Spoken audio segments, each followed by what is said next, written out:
TV조선 취재기자들이 전하는 뉴스의 중심, 보도본부 한라인, 저는 신효섭입니다.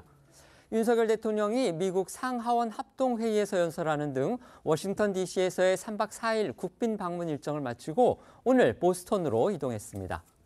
윤 대통령이 어제 백악관 국빈 만찬에서 팝송 아메리칸 파이를 부른 장면은 오늘까지도 국내는 물론 미국 온라인에서까지 큰 화제가 되고 있다고 합니다. 방금 전 끝난 민주당 원내대표 경선에서는 친이낙연계로 분류되는 박광원 의원이 친이재명계 후보들을 물리치고 1차 투표에서 당선됐습니다. 친명계가 장악한 민주당 내 역학구도를 생각하면 이 같은 비주류의 낙승은 이변으로 볼만합니다. 공교롭게도 이재명 대표의 대안으로 거론되는 이낙연 전 대표의 귀국을 한 달 남짓 남겨두고 벌어진 이낙연계의 원내대표 접수여서 더욱 눈길을 끕니다. 윤 대통령의 워싱턴 마지막 날 동정으로 4월의 마지막 보도본부 한라인 시작합니다. And even if you didn't know my name, you may know BTS and Blackpink. BTS beat me to the White House, but I beat them to Capitol Hill.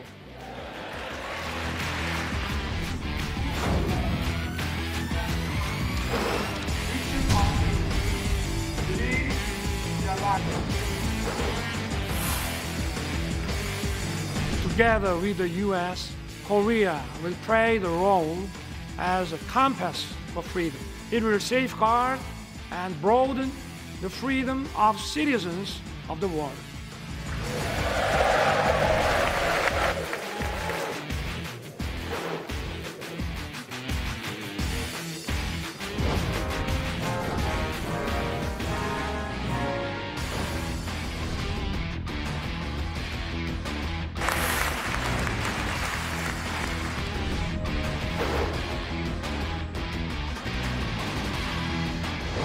That I can make those people dance and maybe they be happy for a while.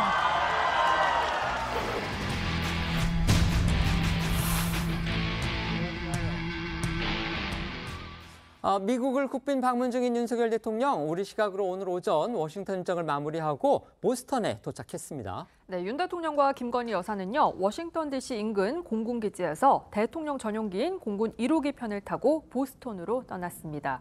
미국 측에서는 국무부 의전장과 국무부 동아태 차관보 등이 환송을 했고요. 레드카펫에 미군 의장대와 군악대가 도열했습니다. 윤 대통령은 트위터에 영문으로 바이든 대통령 부부를 향해서 따뜻한 환대에 진심으로 감사하다. 미래를 향해 행동하는 한미동맹으로서 연대를 강화하기 위한 우리의 약속을 재확인했다고 글을 올리기도 했습니다. 윤 대통령은 보스턴에서 매사추세츠 공과대학을 방문해서 디지털 바이오 분야 석학과 만나고요. 하버드 대학도 방문해서 대한민국 현직 대통령 최초로 연설할 예정이고요. 우리 시각으로 오는 30일 귀국합니다. 윤 대통령, 우리 시각으로 오늘 새벽에 미 상하원 의원들을 대상으로 영어 연설을 했는데요. 그 소식도 전해주시죠. 네, 윤 대통령은 국빈 방미 나흘째 일정으로 미 상하원 합동회의 연설에 나섰는데요. 자유의 동맹, 행동하는 동맹이라는 제목에서도 알 수 있듯이 한미 동맹과 자유를 핵심 키워드로 내세웠습니다. 한국 대통령이 미 의회 연단에 오른 것은 초대 대통령인 이승만 전 대통령을 시작으로 윤 대통령이 7번째입니다. 그리고 지난 2013년 5월 박근혜 전 대통령 이후 10년 만입니다. 역대 대통령 중에 일부는 이제 한국어로 연설을 하기도 했는데요. 윤 대통령은 이제 40분이 넘는 연설을 모두 영어로 했죠. 네, 역대 대통령 중 김영삼 전 대통령과 이명박 전 대통령은 한국어로 연설을 했고 이승만, 노태우, 김대중, 박근혜 전 대통령은 영어로 했습니다. 윤 대통령의 연설 역시 영어로 이루어졌고요. 링컨의 게티스버그 연설을 인용하며 시작된 연설은 40분이 넘게 이어졌습니다. 미국의 민주공화 의원들은 윤 대통령의 연설을 듣기 위해서 모여들었는데 500여 석에 달하는 상하원 의원 좌석에 거의 빈자리가 없었다고 하고요. 윤 대통령이 연단에 오르자 의원들은 기립박수를 쳤고 이어진 연설 중간중간에도 20번이 넘게 기립박수가 터져 나왔다고 합니다. 앞서 미 상하원 여야 지도부가 합동연설 초청장에 이제 공동 서명을 했고요. 또 일부 의원들이 이제 한국을 직접 방문해서 윤 대통령을 초청을 했었죠. 연설 현장에서도 환대가 이었다고 하는데 윤 대통령의 연설 주요 발언들도 한번 소개해 주시죠. 네, 윤 대통령은 앞서 전해드린 제목대로 연설 내내 동맹과 자유를 수차례 강조했는데요. 대한민국이 미국과 함께 자유의 나침반 역할을 하겠다, 이런 발언도 나왔습니다. 윤 대통령은 이번 연설에서 북한에 대한 단호한 입장도 재차 밝혔는데요.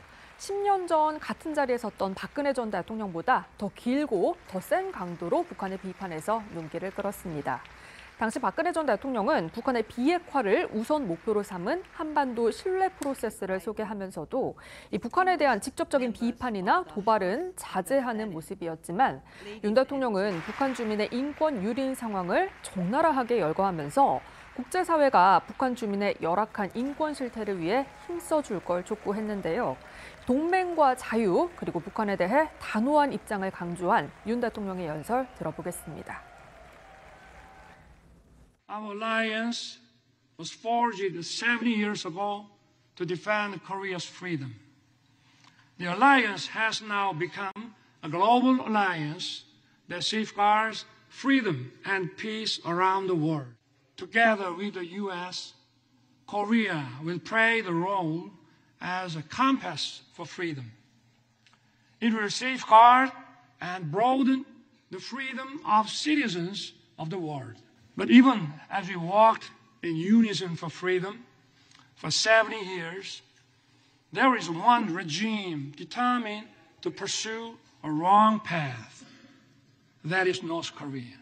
As President Reagan once said, there is a price we will not pay. There is a point beyond which they must not advance.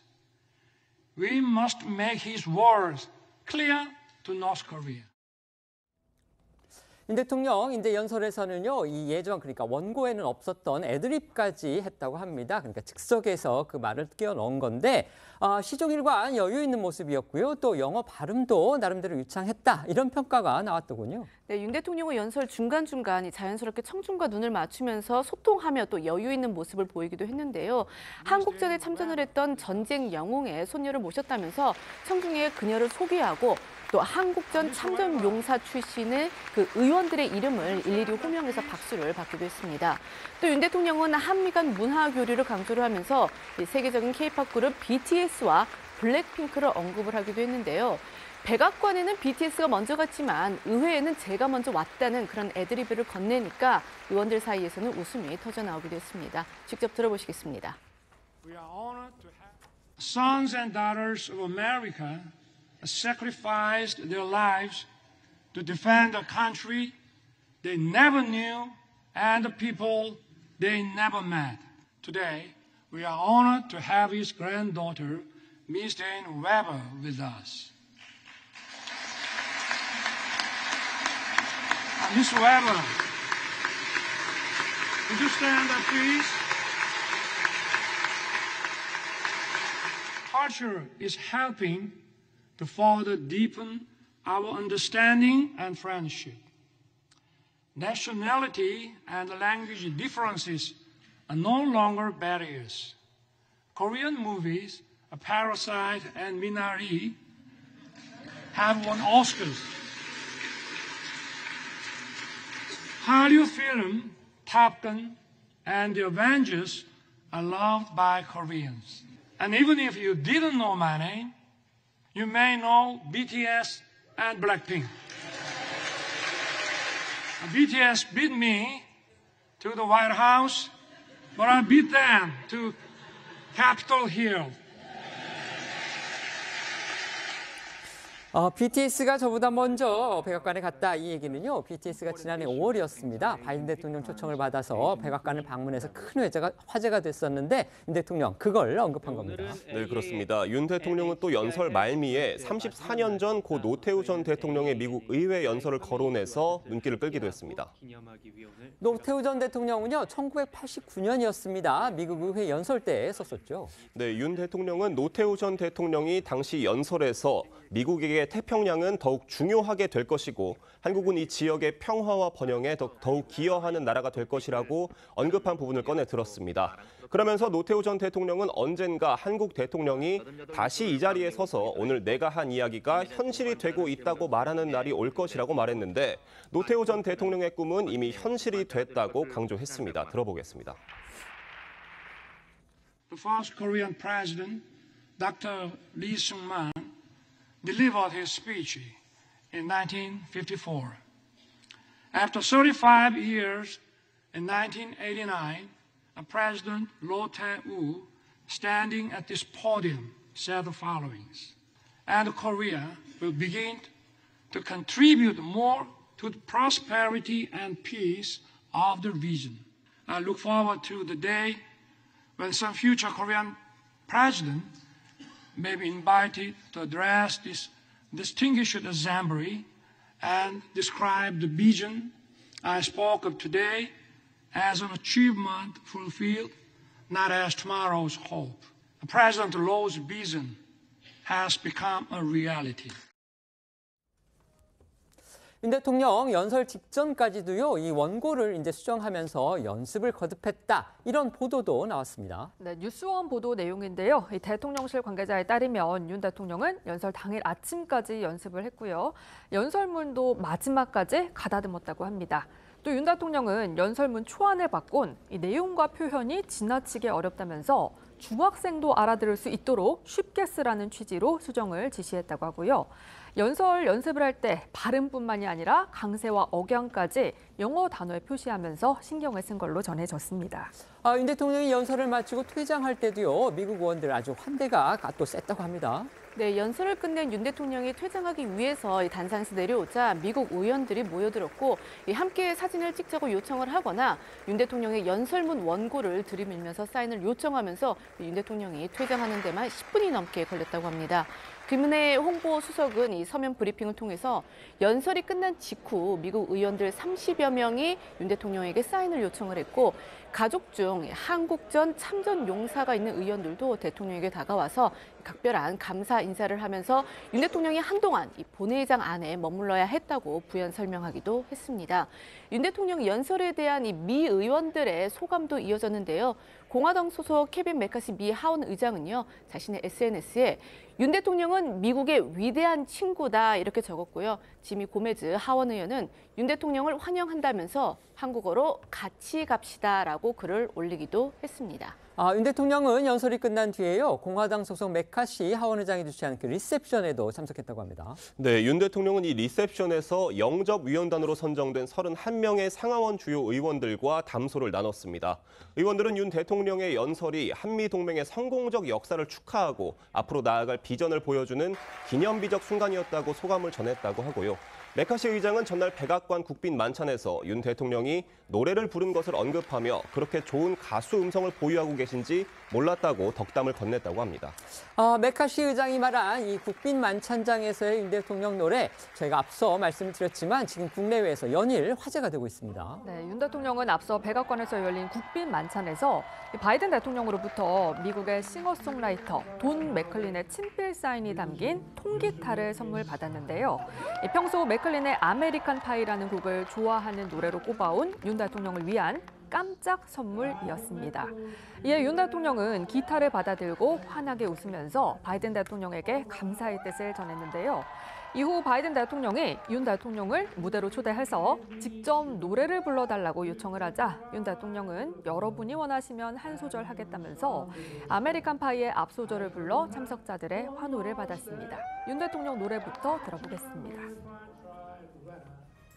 그럼 우리 한미동맹의 든든한 후원자이고 주주이신 여러분께서 원하시면 한 소절만. 근데 이게 기억이 잘 날지 모르겠습니다. I'm gonna only sing. A long, long time ago, I can still remember how that music used to make me smile.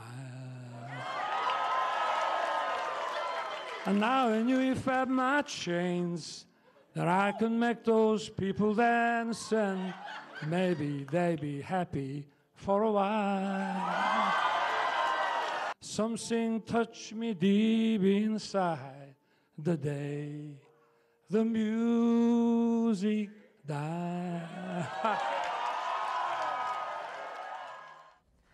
네, 윤 대통령이 노래를 마치자 내빈들은 자리에서 일어나 기립박수를 보냈고요. 바이든 대통령은 윤 대통령에게 어깨 동무를 하면서 친밀감을 드러내기도 했습니다. 윤 대통령이 부른 이제 아메리칸 파이 저 노래는요, 사실 국내에서도 크게 히트한 올드 팝송인데요. 바이든 대통령에게도 아주 각별한 곡으로 또 그렇게 알려졌습니다. 네, 바이든 대통령은 윤 대통령에게 노래를 요청하면서 자신의 아들들도 어렸을 때 이 노래를 좋아했다고 언급하기도 했는데요. 지난 2015년 이 46세의 나이로 뇌종양으로 당시 세상을 떠난 바이든 대통령의 큰아들 보 바이든이 어린 시절 즐겨 불렸던 그런 노래인 만큼 바이든 대통령에게는 각별한 곡이었던 것으로 보입니다. 보 바이든은요, 바이든 대통령의 정치적 후계자로까지 꼽혔던 그런 아들이었다고 하죠. 네, 바이든 대통령은 이후 윤 대통령이 노래를 부르는 영상을 SNS에 올리고 윤 대통령은 재능이 많은 남자라고 적기도 했는데요. 이에 윤 대통령은 잊을 수 없는 밤이었다면서 이 바이든 대통령 부부의 따뜻한 환대에 감사를 표한다고 답글을 남기기도 했습니다. 윤 대통령이 이렇게 노래를 부르는 영상이 공개가 되니까요, 국내외 네티즌들이 지금 크게 호응하고 또 그런 사실이 또 보도가 되기도 했죠. 네, 윤 대통령이 아메리칸 파이를 부르는 영상이 공개되자 수많은 미국 네티즌들은 멋있는 정치인이라며 호응의 댓글을 달았고요. 바이든 대통령은 강남 스타일을 불렀어야 했다는 유쾌한 반응을 보였습니다. 유명인들의 반응도 이어졌는데요. 앞서 윤 대통령과 직접 만남을 가졌던 일론 머스크 테슬라 CEO는 해당 영상에 호응하는 댓글을 달았고요. 아메리칸 파이의 원곡자인 가수 돈 맥클린도 윤 대통령의 노래 부르는 영상을 보고 너무 기뻤다며 나중에 만나서 같이 노래했으면 좋겠다고 소감을 전했습니다. 맥클린은 당초 국빈 만찬에 초청받았지만 호주 투어 일정 때문에 불참한 것으로 알려졌습니다.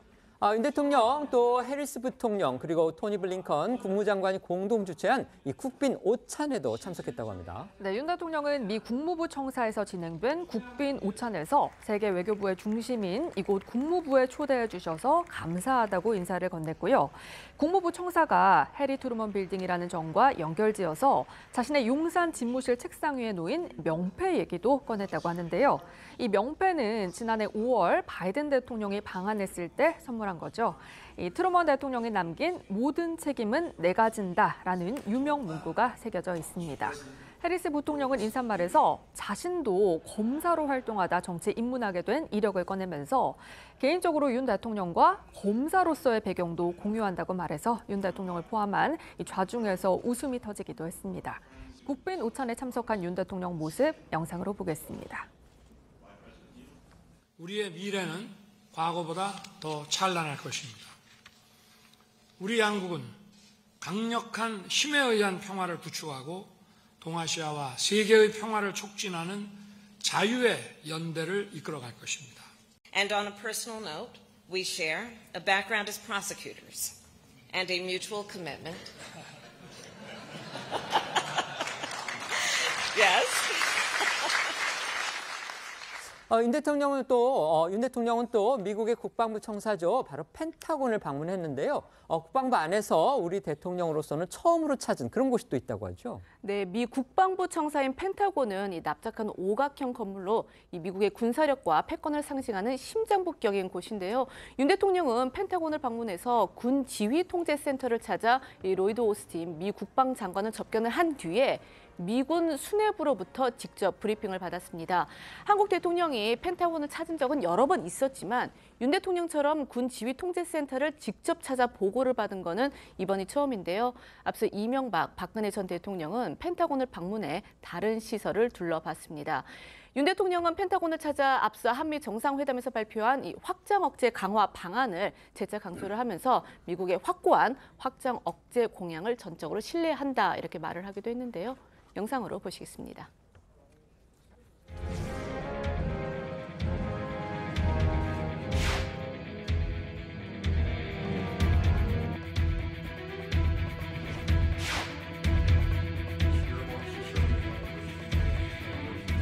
저는 미국의 확고한 확장 억제 공약을 전적으로 신뢰합니다.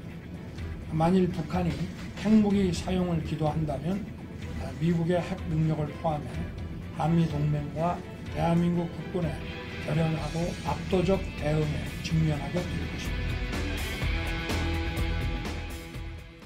윤석열 대통령이 이번 미국 국빈 방문의 이제 핵심 일정이라고 할 수 있는 워싱턴 3박 4일 일정 모두 마치고 보스턴으로 이동을 했습니다. 워싱턴 3박 4일 일정에 대한 총평을 패널들께 한번 여쭤보겠습니다. 먼저 말씀해 주시죠. 그렇습니다. 외국 언론 댓글에 이것이 바로 최고의 외교다 이런 얘기를 봤는데 그 한마디로 이번 그 국빈 방문이 정리가 되는 것 같은데요.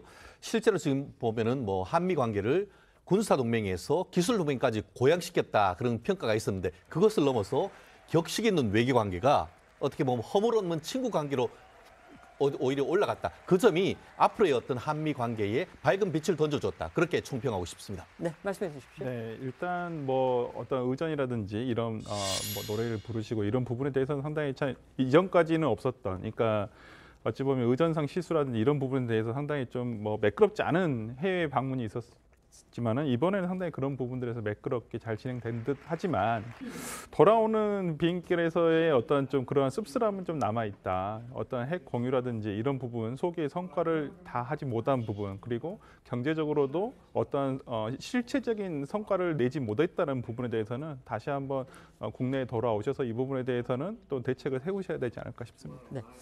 윤 대통령 워싱턴을 떠나기 전에요. 이 세계적인 영상 콘텐츠 기업들과도 또 만났다고 합니다. 네, 윤 대통령은 현지 시각으로 27일 오후 글로벌 영상 콘텐츠 리더십 포럼에 참석을 했는데요.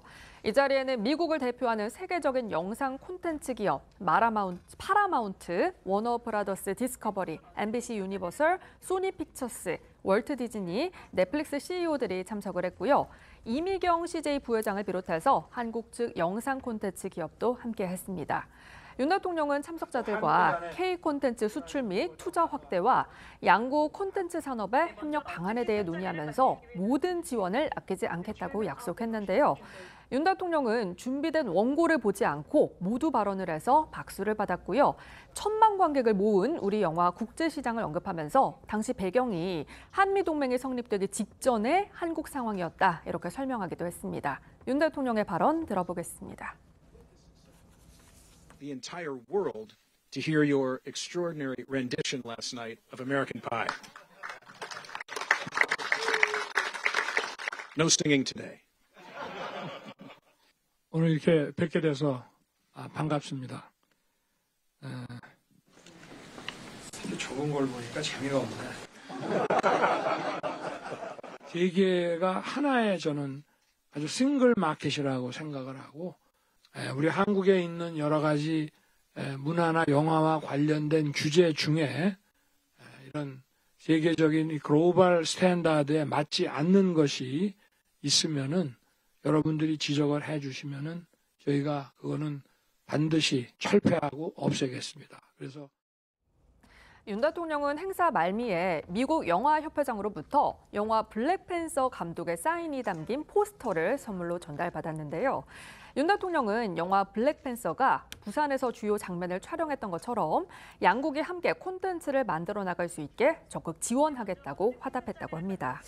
이 자리에는요, 우리나라 배우도 참석을 했어요. 누구였습니까? 네, 바로 배우 이서진 씨입니다. 윤 대통령은 포럼 장소에서 이서진 씨를 만나자 어떻게 오셨냐 이렇게 먼저 인사를 건넸다고 하는데요. 지난 2008년이죠. 이 검찰 창설 60주년 기념 행사에서 명예검사로 위촉됐던 적이 있던 이서진 씨는 제가 검찰에 계실 때 검찰 홍보대사를 했다라면서 과거의 인연을 윤 대통령에게 이야기하기도 했습니다. 이번 방미 기간 김건희 여사도 정상회담을 제외한 이제 대부분의 행사에 윤 대통령하고 동행한다든지 또 이제 단독 일정을 소화하면서 나름 바쁜 일정을 보냈는데 어제 국빈 만찬장에서도요, 이 초대받은 귀빈들하고 아주 활발하게 교류하는 모습이 눈길을 끌었다고 합니다. 이 국빈 만찬에서 한미 정상 부부가 앉은 헤드 테이블에는요, 할리우드 배우 안젤리나 졸리 그리고 메이저리그 출신 박찬호 선수가 함께 했는데요. 특히 김건희 여사와 졸리는 만찬장 등장 때부터 화이트 톤의 의상을 입어서 닮은 꼴 스타일로 화제를 모으기도 했고요. 만찬장에서도 옆에 나란히 앉아서 눈을 마주보고 건배하거나 자주 환담을 나누는 모습을 보였습니다. 대통령실 대변인에 따르면요, 이 두 사람의 공통된 대화 주제가 아주 또 다양했다, 이렇게 전해졌습니다. 네, 대통령실 대변인에 따르면 김 여사는 이날 졸리와 인권과 동물권 또 환경보호 등 다양한 주제로 대화를 나눴고요. 한국에서의 동물권 개선 움직임을 지지해달라는 김 여사의 요청에 졸리가 현명하게 대처할 방안을 함께 강구해보자 이렇게 화답한 것으로 전해졌습니다. 또 안젤리나 졸리의 아들 매덕스도 대화의 주요 주제였다고 합니다. 졸리가 김 여사에게 연세대학교에 재학 중인 아들 매덕스가 만찬에 함께 왔다고 소개하자 이번에는 김 여사가 다음에 매덕스를 보러 한국에 온다면 꼭 다시 만나 뵙고 싶다고 화답한 것으로 전해졌습니다. 김 여사는 단독 일정으로요, 미국 국립아시아예술박물관을 이제 방문을 했습니다. 거기에서 우리 문화체육관광부하고 미국의 스미소니언 재단이 이 양해각서를 체결했는데 그 행사에 참석한 겁니다. 네, 맞습니다. 이번 행사는 국립문화예술기관을 관장하는 한미 정부 기관 사이의 첫 양해각서 체결이라는 점에서 의미가 크다고 보는데요. 이런 행사에 김 여사가 함께한 것은 과거 전시 기획자로서의 이력과 관련이 있을 것이라는 해석이 나오고 있습니다. 코바나 컨텐츠 대표 시절 에펠탑의 페인팅공으로 알려진 프랑스 사진작가죠. 마크 리브 사진전을 시작으로 해서 프랑스의 세계적 건축가 르 코르비지의 특별전과 또 미국 국립미술관이 한국에 대규모로 그림을 빌려준 그 첫 세례라고 할 수 있는 마크 로스코 전시회 등을 열기도 했었습니다. 김 여사는 행사에서 이 한미 동맹의 핵심은 양국 국민이 나누는 우정과 이해이며 이를 가장 잘 뒷받침할 수 있는 것이 문화예술 교류라고 강조를 했는데요. 또 이번 MOU를 계기로 양국의 우정과 이해가 더욱 깊어지고 또 양국 박물관과 미술관의 교류 전시와 인적 교류가 더욱 활발해지길 바란다라고 당부를 했습니다. 김 여사는 이제 윤석열 대통령의 미국 상하원 합동 연설에도 이제 참석을 했는데요. 그 자리에서 이 카멀라 해리스 미국 부통령의 남편, 그러니까 이제 미국 내에서는 이른바 세컨드 젠틀맨으로 불리는 분이죠. 더글러스 M 호프 변호사를 만나서 환담을 나눴는데 그 대화 내용도 또 화제가 됐어요. 네, 김 여사는 이 윤석열 대통령의 미 상하원 합동회의 연설에 앞서 의회에서 이 더글러스 M 호프 부군과 만나 취임식에 와주셔서 감사하다고 인사를 전했는데요. 김 여사와 M 호프 부군은 각각 대통령 부인과 부통령 남편으로서 배우자의 활동을 지원하는 게 의미가 크다는 데 공감을 했고요. 특히 김 여사는 M 호프 부군이 해리스 부통령님을 든든하게 지원하며 또 새로운 유형의 배우자상을 제시하고 계신 게 인상적이라면서 다음엔 해리스 부통령님과 함께 한국에서 만나 뵙길 고대한다고 전했습니다. 지금부터는 민주당 소식으로 이어가겠습니다. 돈봉투 의혹 그리고 민형배 의원의 전격적인 복당으로 지금 당내 분위기 상당히 어수선하다 이렇게 알려졌는데요.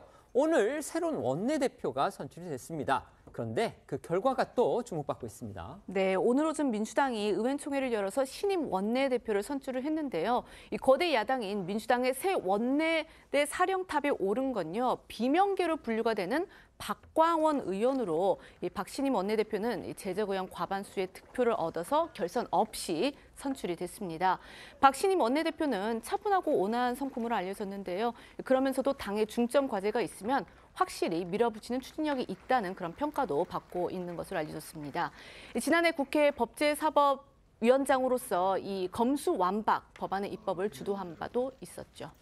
이번 선거에 나온 사람, 이제 친이재명계로 분류되는 홍익표, 김두관, 그리고 박범계 의원이 있었고요. 그다음에 비이재명계로 이제 박광원 의원이 나온 겁니다. 그래서 이게 사실상 친명계 대 비친명계, 그러니까 비이재명계라고 할 수 있겠죠. 그것의 대결 구도다 이런 분석이 많았는데 그래서 박 의원의 당선 쉽지는 않을 것이다 이런 예측도 있었다고 합니다. 그런데 결과가 저렇게 나왔기 때문에 이거 이변이라고 할 만하다 이런 지금 평가가 나오고 있는 겁니다. 네, 박신임 원내대표는 이낙연 대표 시절 당 요직인 사무총장을 지내는 등 이낙연계 인사로 꼽혀 비명계로 평가됩니다. 이러한 박신임 원내대표의 오늘 승리는 지난해 친명계 박홍근 전 원내대표에게 고배를 마시고 이번이 두 번째 도전인 만큼 준비 기간도 길었고 동정표도 작용했지만 무엇보다 총선을 앞두고 친명 지도부에 대한 의원들의 불만과 위기감이 표출된 것이란 분석이 나옵니다. 또한 친명, 비명 간 계파 논란을 불식시킬 수 있는 포용력을 발휘할 적임자라는 판단도 작용한 것으로 보이는데요. 박신임 원내대표는 당선 인사에서 통합을 강조하면서도 최대한 빨리 쇄신을 위한 의원총회를 열겠다 이렇게 밝혀서 향후 당 혁신의 드라이브를 걸 것을 예고하기도 했습니다. 박신임 원내대표의 당선 인사 잠시 들어보시죠. 민주당이 거듭나겠습니다. 국민이 원하는 방향으로 쇄신하고 국민 여러분과 함께 가겠습니다. 국민이 원하는 길을 우리 모든 민주당 의원님들과 우리 당의 당원들과 지지자들과 함께 가겠습니다.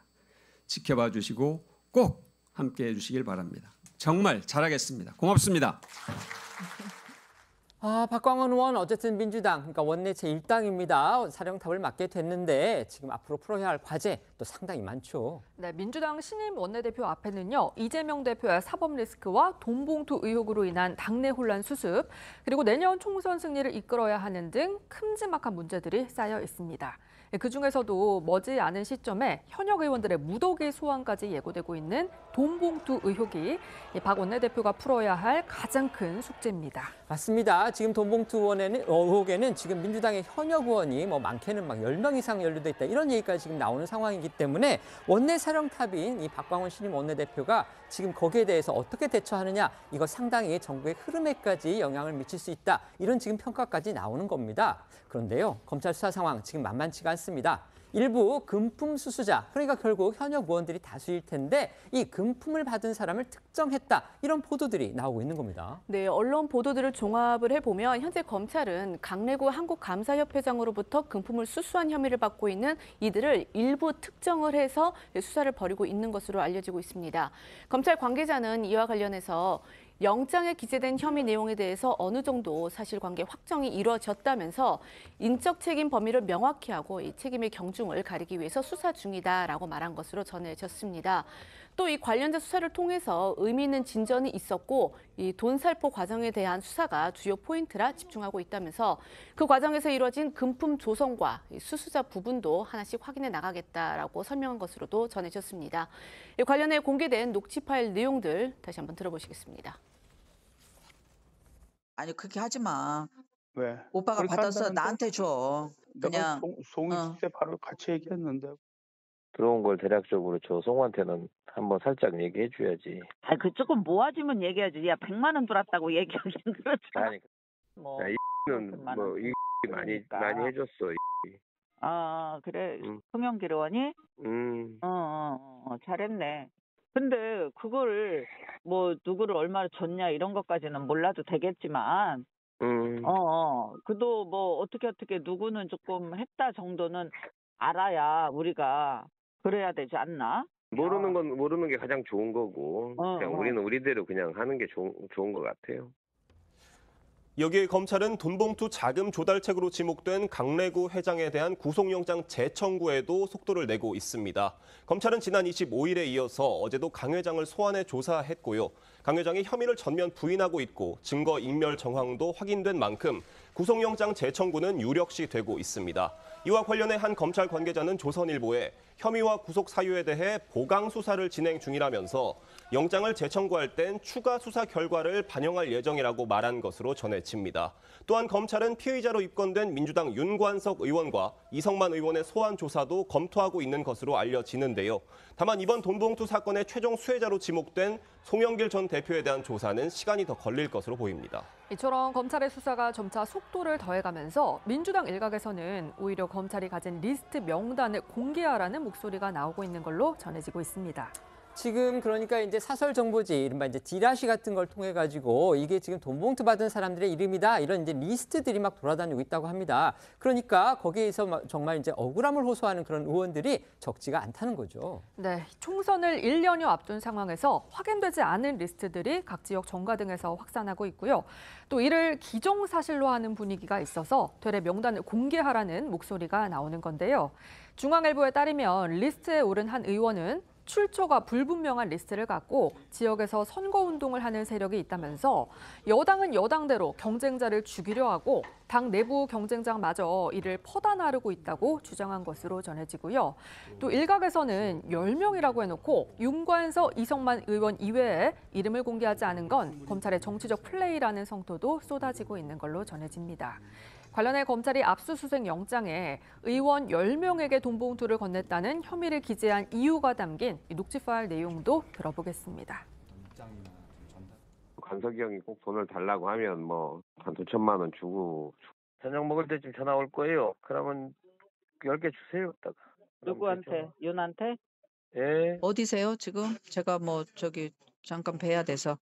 나는 지금 여기 앞에 에서 의원들하고 약속이 있어서 나가는 중인데.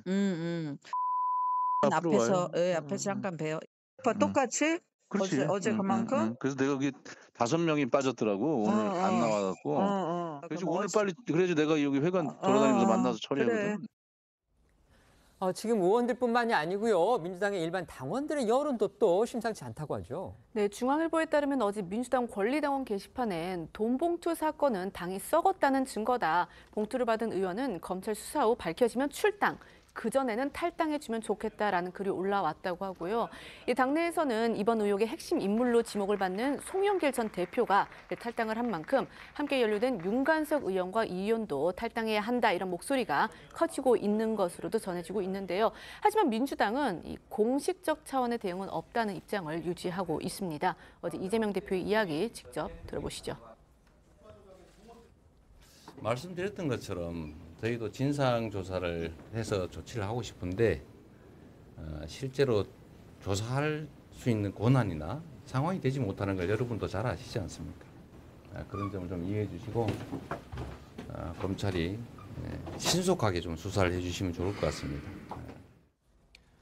이성만 의원은 자신의 탈당 여부와 관련해 당과 협의해보겠다는 입장입니다. 어제 국회에서 기자들과 만난 이 의원은 개인의 신분이기도 하지만 당인의 신분이기도 하므로 당과 충분히 논의해 더 긍정적인 방안을 고민해보겠다 이렇게 말했고요.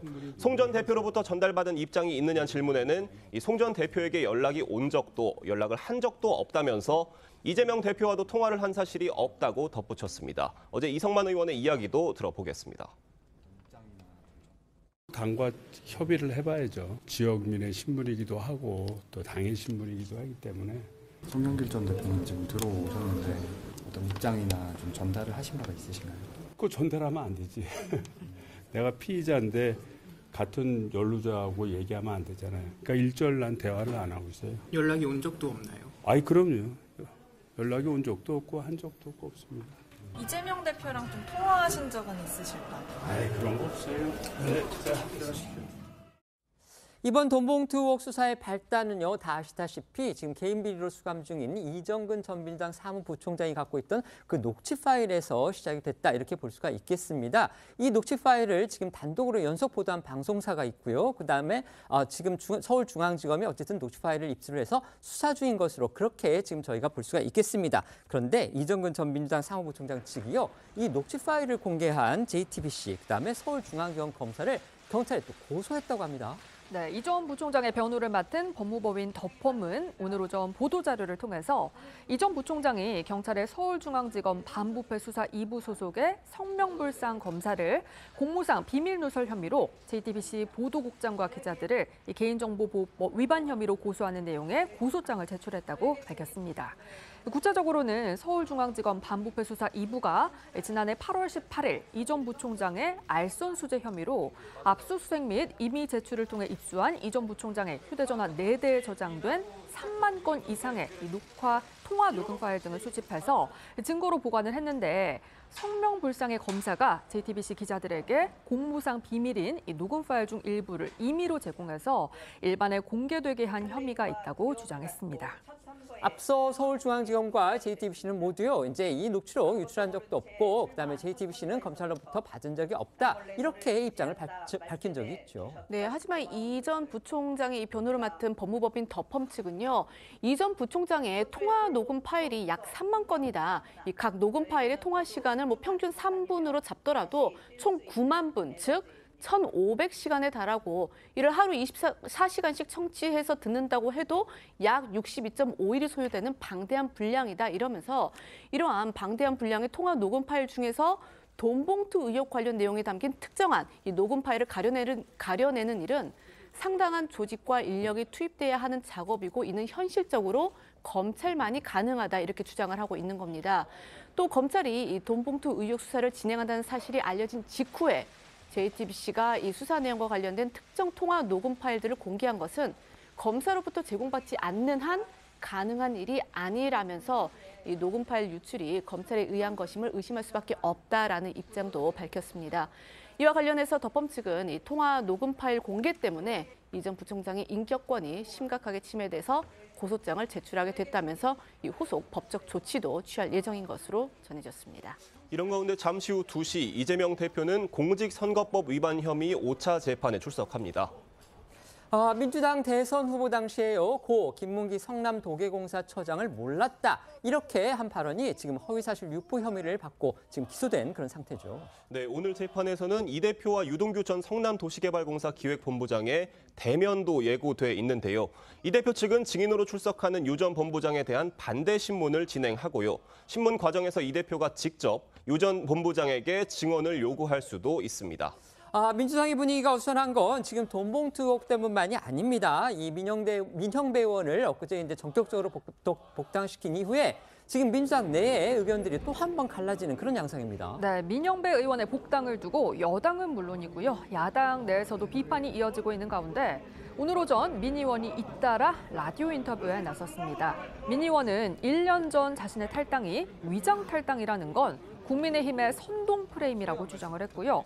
1년 전으로 되돌아가도 똑같은 결정을 할 수 있느냐는 질문에 아주 당연히 그렇다라고 답하면서 당시 탈당 결정이 검찰 정상화라는 대의를 위한 결단이었다는 점을 강조했습니다.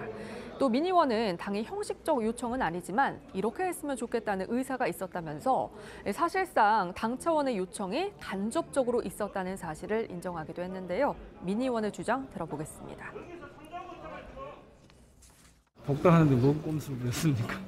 불이 났어요. 화재가 발생했습니다. 소방차 가야 되는데 빨간불이에요. 가야 됩니까? 말아야 됩니까? 가야 되지 않아요? 혹은 그때로 돌아간다고 해도 똑같은 선택을 하시겠습니까? 다시 안건 조정 같은 것을 해야 되는 상황이 오면 피할 수 없다고 봅니다. 같은 상황에 또 돌아가도 그럼요. 이게 민주주의를 지키는 길이냐, 정치를 제대로 하는 과정이냐, 이게 중요하다고 봅니다. 또한 민 의원은 자신의 복당에 대한 당 내부의 비판에 대해서도 적극 반박을 했는데요. 특히 이 민 의원의 복당에 오물을 뒤집어 쓴 느낌이라고 했던 이상민 의원 등 이 비명계 의원들을 향해서는 정체성이 의심스럽다면서 내부 총질을 하고 있다 이렇게 주장을 했습니다. 그러면서 언급할 가치가 1도 없는 자기 정치 언어라고도 비판을 했는데요. 앞서 당내에서 나온 비판 목소리와 오늘 민 의원의 반박 함께 들어보시겠습니다. 돈봉투 사건으로 만신창이가 된 당으로서는 이런 꼼수 탈당한 장본인을 다시 복당을 시킴으로써 아주 추악한 오물을 뒤집어 쓴. 그럼 당이 사과를 해야 돼요. 우리 당이 책임지겠다. 양해해달라. 이렇게 당당하게 가야 됩니다. 그럼 얻어맞으면 어때요? 얻어맞아야지. 그때 판단 잘못해서 그렇게 한 거 아닙니까? 저는 이분들 정체성이 의심스러워요. 민주당이 지금 와서 제가 소란스럽지 않으려고 말씀드리지 않았던 건데 이분들 특징이 있어요. 당내에 무슨 일이 있을 때마다 당의 입장에서 생각하지 않아요. 오히려 반격을 해줘야 되는데 이 반격의 시간에 오히려 자기 내부를 향한 총질을 하고 있어요. 알겠습니다. 패널들께 두 가지 질문 드리겠는데요. 첫 번째는요. 아까 이제 앞서서 말씀을 드렸듯이 민주당의 신임 원내대표가 오늘 확정이 됐는데 예상 밖으로 물론 이제 예상을 한 일부 의견분들도 계시기는 하겠지만 그 비명계 의원이 바로 친명계 의원들을 아주 여유 있게 물리치고서 지금 된 겁니다. 그런데 이게 지금 의미가 간단치가 않은 게 아까도 말씀드렸지만 이낙연 전 대표가 이재명 대표의 사법 리스트가 악화될 경우에 또 총선에 앞서서 뭔가 이제 당의 체제 변화가 시도될 경우에 이낙연 전 대표가 지금 대안으로 거론이 되고 있는데 바로 그 이낙연 대표 계열의 박광원 의원이 지금 원내대표가 된 겁니다. 이게 지금 당내 역학구도에 과연 어떤 영향을 미칠지 또 이것이 앞으로의 전국 그러니까 이전에 그 박홍근 원내대표 같은 경우는 상당히 강경한 입장을 취해와서 지금 전국 경선하는데 상당히 큰 일조를 했다 이런 사실 비판하는 비판도 받고 있는데 박광원 의원은 상대적으로 물론 이제 검수완박법을 처리한 그런 전력이 있기는 하지만 상대적으로는 또 이제 그 온건한 그런 입장으로 알려져 있기 때문에 결국 박광원 원내대표의 그 당선이 과연 어떤 의미를 지닐지 이 부분을 먼저 여쭤보겠습니다. 말씀해 주시죠. 네, 일단은 민주당의 뭐 전통 아닌 전통이랄까요? 뭐 그 국민의힘도 그렇습니다만은 그 직전에 2등을 원내대표 선거에서 2등을 했던 분들이 보통 이제 그 1년 지난 후에는 보통 당선이 되시는 경우들이 꽤 많습니다. 이번에 박광원 원내대표도 지난 원내대표 선거에서 2등을 하셨었거든요. 그렇다고 한다면 본인이 이미 원내대표에 대한 출사표를 벌써 1년 전에 내신 것이고 그다음 1년 동안 굉장히 의원들과의 스킨십을 통해서 이 부분을 많이 확표를 확보했다고 저는 보여요. 그렇기 때문에 이번에 뭐 예상치 못하신 분도 있었지만은 오히려 예상 가능한 부분도 있었다라고 보입니다. 그리고 가장 중요한 것은 어찌 보면 구도였는데 4명의 후보 중에서 일단 3명이 예를 들어서 범명 또는 친명 이재명 대표와 가까운 쪽으로 분류가 돼 있고 오히려 박광원 원내대표 같은 경우는 반명이었거든요. 그렇다고 한다면 표가 아무래도 갈라질 수밖에 없었고 특히나 전해철 의원인지 이현욱 의원 등이 중간에 이제 철회를 하면서 출마를 철회하면서 오히려 이 단일화된 표가 오히려 박광원 대표에게 몰렸던 것은 아닌가라는 생각이 듭니다. 일단은 그 뭐 돈봉투 사건 같은 경우가 그럼 어떤 영향을 미쳤을까 원내대표 선거에 약간 비명계라든지 지금 이재명 대표와는 반대측에 계신 분들이 결집을 저는 불러왔다고 보이고요. 근데 이제 하나는 그 민영배 의원 복당도 그러면 어떤 영향을 미쳤을까라는 지금 분석이 있지만은 민영배 의원 복당과는 조금 복잡한 문제가 생깁니다. 박광원 지금 원내대표 되기 전에 민영배 의원의 복당을 먼저 주장을 했거든요. 저는 그렇다고 한다면 지금 우리가 소위 세간에서 얘기하는 이낙연 대표 계로서의 어떤 박광원 대표가 과연 계속 이낙연계로 갈 것인가? 저는 약간은 좀 회의적으로 보이고요. 그래서 지금 만약에 이재명 대표가 8월 이후에 어찌 보면 대표 일선에서 후퇴를 하는 어떤 극단적인 조치가 오더라도 저는 박광원 원내대표가 있기 때문에 이낙연 대표가 온다? 저는 그렇게 보지는 않고 오히려 다른 제3자가 오히려 뭐 혁신위원장이라든지 당의 어쩌한 내년 총선을 대비한 지도부 체제로 가지 않을까라는 생각을 해봅니다. 네, 여당 입장에서는 박광원 신임 원내대표한테 어떤 점을 가장 기대하고 있을까요? 기본적으로 젠틀맨. 어떻게 보면 그 MBC 기자 출신으로서 온화한 이미지 이런 부분에 있어가지고는 여당 내에서도 후덕한 점수를 주시는 것 같습니다. 그런데 검수완박법도 처리할 그렇습니다. 때 보면 민영배 의원 이제 그 조정원으로 한 것도 사실 그렇습니다. 결국 그런 걸 보면은 또 외부에 지금까지 보여온 행보와 지금 검수완박에서의 본인 행태가 상당히 달랐기 때문에 과연 이 하반기 국회에 있어서의 특히 이제 1년 남지 않은 총선 과정에서의 어떤 일이 벌어질지는 잘 모르겠습니다만. 다만 민주당의 내부에서 도대체 무슨 일이 벌어지고 있는가 이런 걸 봤을 때는 이낙연 대표가 그 조만간 6월 달에 한국에 귀국하는 이런 부분과 이렇게 맞물리면서 이른바 이낙연계의 약진 또 이재명 대표의 사법 리스크가 좀 더 현실화되면서 당내의 어떤 균열이 이루어지는 하나의 어떤 계기가 아닌가 이런 분석도 충분히 가능하지 않을까 생각합니다. 네, 다른 거 질문 하나는 이겁니다. 지금 아까 말씀 전해드린 대로 지금 이정근 사무부총장 측이 이 녹취록을 유출했다면서 방송사하고 검찰을 지금 경찰에 고발한다는 겁니다. 이게 고발거리가 됩니까? 어떻게 생각하십니까? 이 부분에 있어 가지고는 나름 뭐 개인정보보호법 이런 부분에 그 위반 문제가 될 수는 있을 것 같습니다. 근데 다만 그 어떤 파이프라인이 어느 쪽이냐, 과연 그것이 검찰 쪽이냐, 아니면은 이정근 대표 측 내지는 그쪽 변호인 측이냐, 아니면 또 다른 제3의 측이냐를 두고 지금 억측이 벌어지고 있는 것 같은데요. 기본적으로 민주당 같은 경우에는 검찰에서 이 내용을 외부를 했기 때문에 성명불상 검사가 어떤 이 그 유출에 따른 책임을 지란 취지로 해서 고발을 했습니다만. 과연 그럴지에 대해서는 만약 이게 검찰에서 어떤 유출이 됐다고 하면 그에 대한 후폭풍 정말 검찰이 어떻게 지겠습니까? 오히려 이정근 그 개인적인 어떤 관련되는 가족들이나 이런 쪽에서 나갈 가능성도 있기 때문에 어쨌든 고발을 했으면은 검찰은 수사를 하지 않겠습니까? 수사의 결과에 따라 누군가는 다칠 가능성이 있다 이렇게 보인 것 같습니다. 네, 방금 이제 민주당이 고발을 하셨다고 그랬는데 민주당이 아니고 민주당이 아니고 이정근 부총장 개인 쪽에서 한 거고요. 민주당은 지금 사실 공식적으로는 당 입장에서는 이 녹취록의 유출을 검찰이 했다 이렇게 주장을 또 특별히 하지는 않았습니다. 그것도 사실 이번 사태 전개 과정에서 사실 특이한 점 중에 하나기는 합니다. 그러니까 네, 말씀해 주십시오. 이 부분이 제일 처음에 나왔을 때는 혹시나 그러지 않았을까. 근데 저도 이제 검찰 쪽에 이제 뭐 확인을 해본 바에 의하면 뭐 이 수사부는 아니지만 이 정도의 파일이 나온다는 건 정말 검사 목숨 내놓고 하는 것이거든요. 그렇기 때문에 저희 그냥 개인적으로 민주당 전체적으로 뭐 그런 의심을 거뒀고요. 그러니까 처음에는 의심할 수 있었겠지만 지금은 오히려 변호인 측을 통해서 방송사로 간 것이 아닌가. 너무 방대하거든요. 근데 참 특이한 점은 지난주 일주일 딱 전이죠. 지난주 금요일부터 JTBC에 추가 녹취록 보도가 없어요. 지금 계속 일주일째. 그래서 이런 부분에 대해서 이러한 고소가 있어서 약간 그런 것인지 아니면 진짜 없어서 그런 것인지 그런 부분에서 조금 의문이 있고 일단은 이 부분에 대해서는 어쨌든 간에 제가 봤을 때 이정근 씨 측에서 어떤 배신자 프레임에 대해서 조금 그걸 벗기 위해서 한 것은 아닌가라는 생각도 해봅니다. 사법적으로는 개인정보보호법의 위반 이게 되는 겁니까? 그것만 간단히 가능성은 있습니다. 그 내용에 따라서. 알겠습니다. 지금부터는 오늘 하루 놓치면 안 될 핫한 뉴스를 모아 전해드리는 어쩌다 이런 일이 코너로 이어가겠습니다.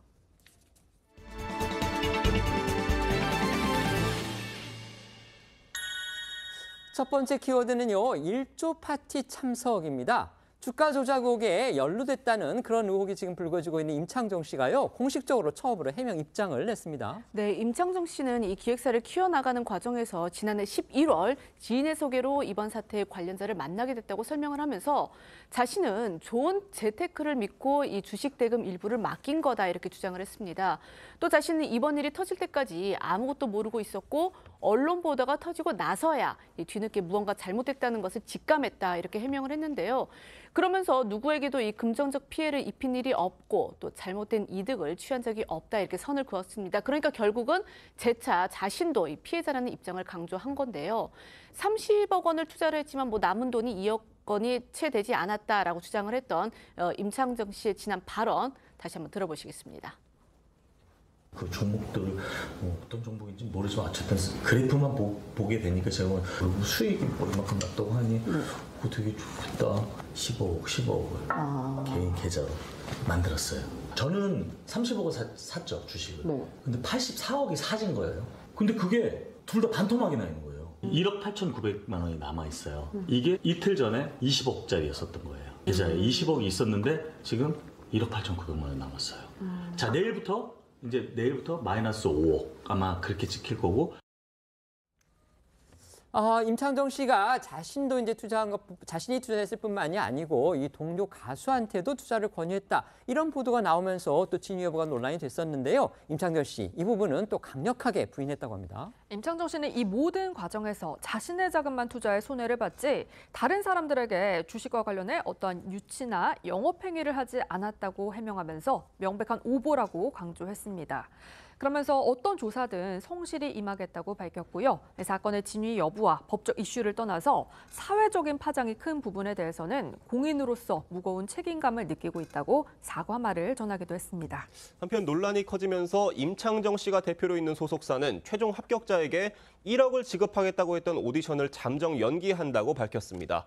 이미 2천여 명의 지원자가 몰린 가운데 2차 오디션까지 진행된 상태지만 임창정 씨와 관련한 이번 리스크로 향후 소속사 운영에도 차질이 빚어질 수 있다는 전망들이 나옵니다. 임창정 씨의 해명이 나왔지만요, 의혹은 여전히 가라앉지 않고 있는 또 그런 모양새입니다. 그 이유가요, 임창정 씨가 이 주가 조작 세력으로 의심받는 이들이 진행한 축하 파티에 아내와 함께 참석했다 이런 목격담이 나왔기 때문인데요. JTBC는 이 주가 조작 의혹을 받는 세력에서 이른바 매매팀 소속으로 일했다는 그 내부 직원의 인터뷰를 인용을 해서 임창정 부부가 지난해 11월 주가 조작단 일당과 함께 운용자금 1조 원 돌파 축하 파티에 참석을 했다고 보도를 했습니다. 이 직원은 해당 파티를 이른바 조조 파티라고 부르기도 했다 이렇게 주장을 하기도 했는데요. 때문에 앞서 임창정 씨가 이 주가 조작 의혹 세력이 운영하는 이 방송 채널에 출연했던 그런 사실들과 함께 추가 해명이 더 필요한 것이 아니냐 이런 지적이 나오고 있습니다. 이제 소시에테 제네레라는 증권회사가 있습니다. 근데 그 증권회사에서 이른바 이제 주가 폭락 사태를 유도를 했다. 그리고 그것에는 결국은 작전 세력의 주가 조작 사태가 있었다. 지금 이게 의혹의 내용인데 그 주가 조작 의혹 사태, 그 사건에 바로 가수 임창정 씨가 연루돼 있다. 이게 지금 전반적인 사건의 개요입니다.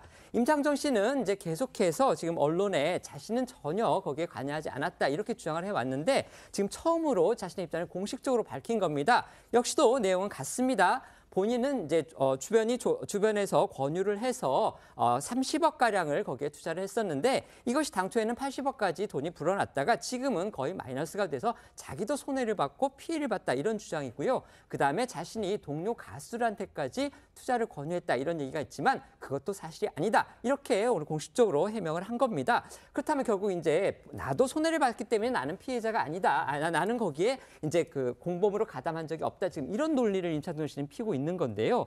이런 사건에 있어서 그런 주장이 먹혀들, 그다음에 그런 주장이 유효한 그런 부분이 있습니까? 아니면은 이것과는 또 완전히 별개가 되는 겁니까? 어떻게 보십니까? 제가 이런 사건을 자주 합니다. 네.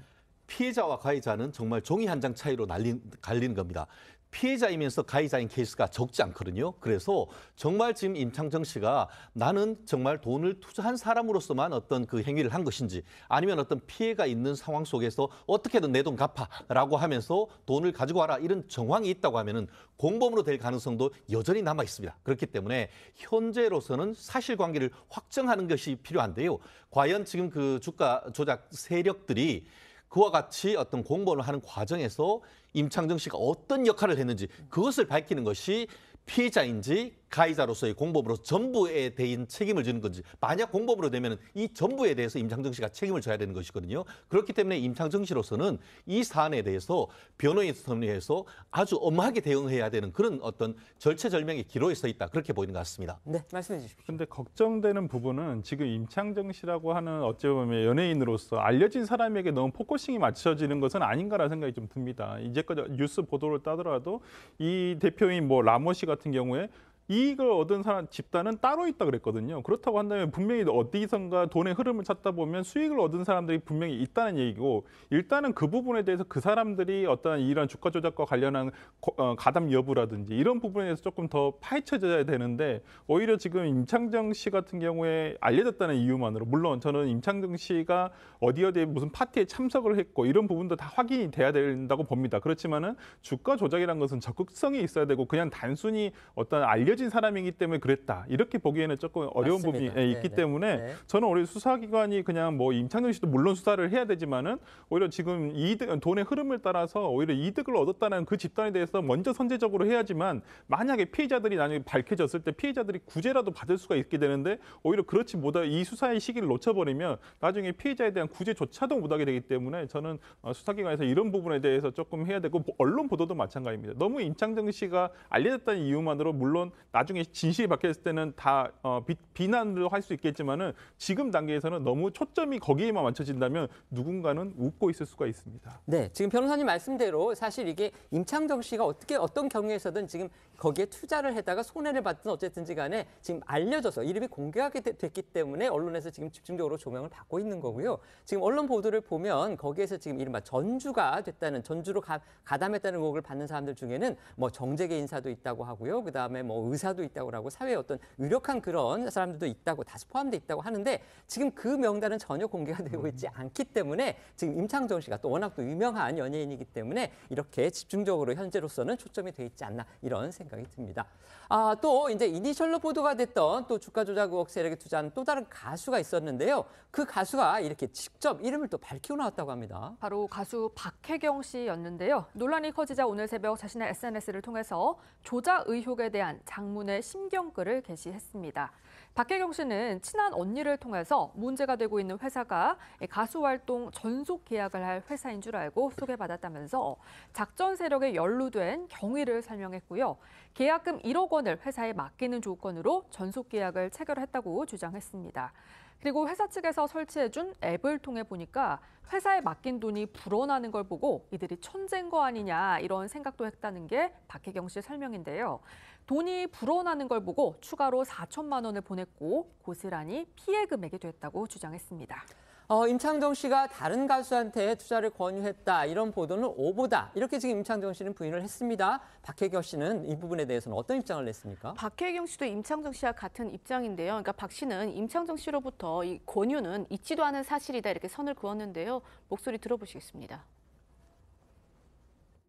임창정 씨의 권유로 A씨가 투자를 권유받아서 투자했다 이렇게 기사가 났는데 네, 저는 절대 그러지 않았습니다.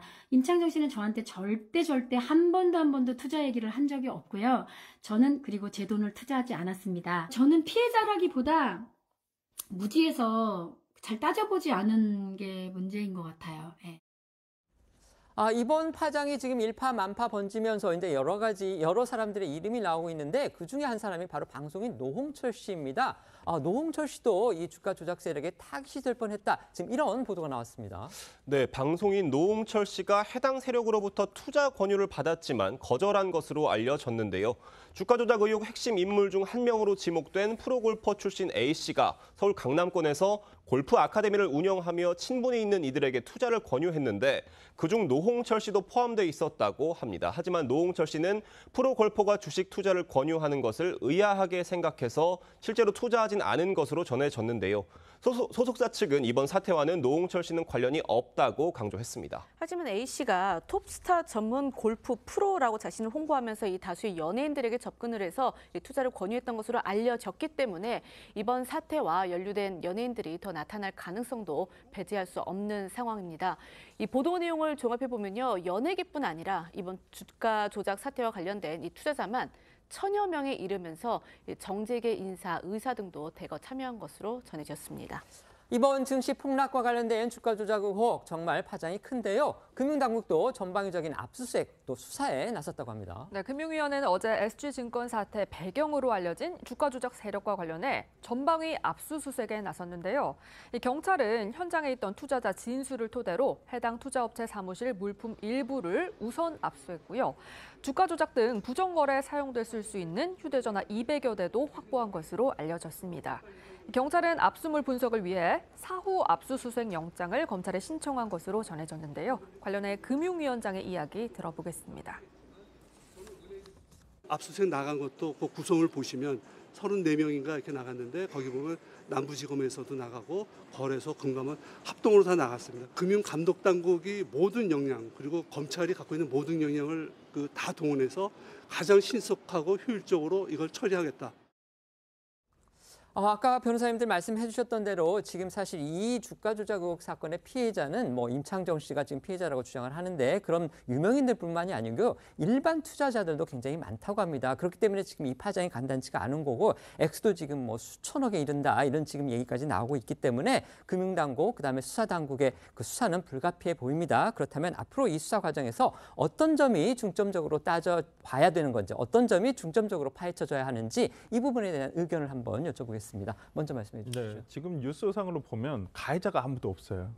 지금 다 피해자라고만 하고 있거든요. 분명히 가해자가 있고 주가 조작 세력은 분명히 있습니다. 이 부분에 대해서 저는 지금까지 뉴스에 나와서 하신 분들의 말씀이 다 진실하다고 보지는 않습니다. 이건 수사 과정을 통해서 과연 그러면 주식을 하는데 어디 기여를 했는지 특히나 이 주가 조작 같은 경우는 지금 얘기 뉴스 보도상에 의하면 3년 동안에 이뤄서 걸쳐서 이것이 되었다라는 얘기도 있거든요.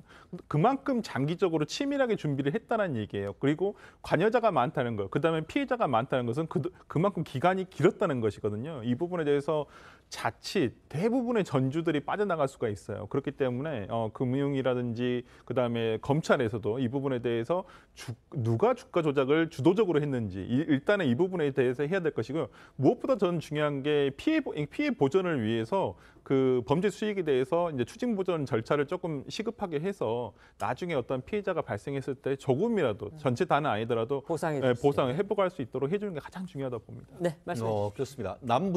남부지검 금융조사부의 어떤 분발이 필요하다. 사실 지난 정부 때에 그 금융조사부를 없애버렸었습니다. 그 와중에 지금 이런 어이없는 지금 피해가 있었는데요.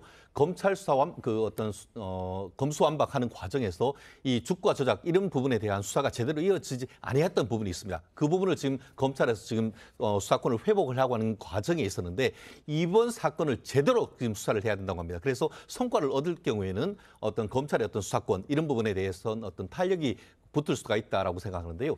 특별히 말씀하신 것처럼 주가 조작 세력 같은 경우에는 장기간에 오니까 그 사이에 오고 가고 나간 사람들 그 사람들까지도 사실 그 공범으로 다 잡아놓을 수가 있는 것인데 현재로서는 그 실체를 지금 파악하기가 쉽지가 않은 것 같습니다. 결국 그 기존에 이제 검찰, 경찰이 합동 수사를 통해서 이 부분에 있어가지고는 누가 실질적인 이익을 받는지 이 부분을 쫓아서 자금의 흐름을 파악하고 그 흐름 속에서 관련되는 사람을 쫓아간다고 하면은.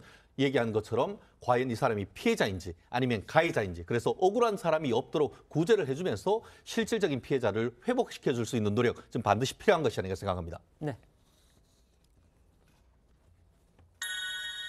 두 번째 키워드 보겠습니다. 캄보디아서 화장인데요.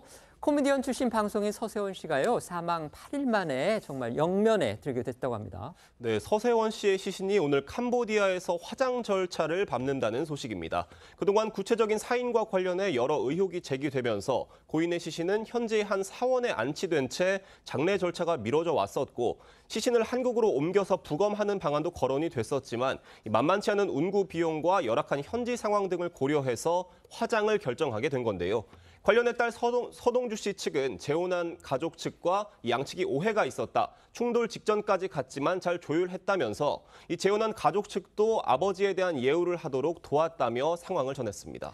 화장식에는 딸 서동주 씨도 참석할 거라고 합니다. 네, 화장식에는 서세원 씨와 재혼한 아내, 조카 등 유족들이 참석할 것으로 알려진 가운데 서동주 씨도 함께한다고 전해졌습니다. 앞서 서동주 씨는 부친의 비보를 접하고 지난 22일 변호사를 대동해서 캄보디아에 입국을 했고요. 유족들과 장례 절차를 논의한 뒤 24일 귀국했는데요. 아버지의 마지막 가는 길을 보기 위해서 어젯밤 캄보디아로 다시 향한 것으로 알려졌습니다. 서동주 씨는 부친의 사망 사실을 확인한 뒤 큰 슬픔에 빠진 것으로도 알려졌는데요. 생전 아버지 서세원 씨에 대한 마음을 전했던 서동주 씨 목소리 다시 들어보겠습니다. 그때 이제 엄마 아빠 헤어질 시점에 그게 몇 년 전이죠. 네. 한 3, 4년 됐나 봐요. 3년? 아무래도 제가 엄마의 편에 서서 엄마를 도왔기 때문에 아빠 입장에서는 이제 제가 괘씸하셨겠죠. 그러니까 아무리 내가 생각할 때 아빠가 잘못했고 뭐 내가 생각할 때 엄마가 이랬어야 됐고 이런 것들이 있을 거 아니에요. 근데 다 떠나서 그냥 엄마고 아빠니까 해를 끼치고 싶지가 않아요. 서세원 씨 사망 8일이 지나서야 지금 화장이 이루어지는 건데요. 고인의 유해 한국으로 옮겨지게 됩니까? 화장 절차를 거친 고인의 유해가 한국으로 이송될 예정이라는 보도들이 나오고는 있지만 확실하게 정해진 건 없다고 합니다. 관련해 서동주 씨 측 역시 추후 일정 및 절차는 가족들과 상의 중에 있다고 밝히면서 유해를 한국으로 옮겨올지에 대해서도 확정된 사항은 아니라고 밝혔다고 합니다. 서세원 씨의 재산 상황에 대한 이야기도 나오면서 화제가 되기도 했는데요. 일각에서는 서세원 씨가 국내 활동으로 돈을 많이 벌었고 또 분양권 사업을 하면서 추가적으로 재산을 많이 형성을 했으며 캄보디아에서 엄청난 저택에 거주 중이고 돈이 수천억 있다 이런 주장들도 제기가 되기도 했었는데 이와 관련해서 서세원 씨 최측근은요. 서세원 씨는 돈이 10원도 없고 호화로운 곳에서 산다고 하는데 이것도 사실이 아니며 비즈니스 호텔에서 살았다라고 반박한 것으로 전해졌습니다. 마지막 키워드입니다. 술값 먹튀하려다인데요. 이거 무슨 내용입니까? 최근 음식을 먹고 돈을 안 내고 도망가는 일명 먹튀 사건이 종종 일어나는데요. 이번엔 술값을 안 내고 먹튀하는 것도 모자라서 종업원들을 차로 치고 도망간 사람이 있어서 공분을 사고 있습니다. 저희 TV조선이 입수한 화면을 보면요. 한 남성이 종업원 2명과 함께 술집을 나오는 모습이 찍혀 있습니다. 이 남성이 술값 200만 원을 안 내고 그냥 가려고 하자 종업원들이 저지하는 모습인데요. 뒤이어 종업원 한 명이 더 가세해서 실랑이를 벌이던 사이에 이 남성이 갑자기 자신의 차에 올라타더니 시동을 걸었고 이에 종업원이 뒷문을 열며 도주를 막으려고 했지만 이 남성은 차를 후진해서 그대로 종업원 3명을 들이받고 도주했습니다. 영상으로만 봐도 정말 이거 큰 사고로 이어질 뻔한 그런 상황이었군요. 네, 이 남성이 후진하면서 차에 치인 종업원 중 한 명은요. 배 부위 등을 크게 다쳐서 긴급 수술을 받았다고 전해졌고요. 다른 종업원 2명도 부상을 당한 것으로 알려졌습니다. 다행히 이 수술을 받은 종업원은 생명에는 지장이 없는 걸로 전해졌습니다.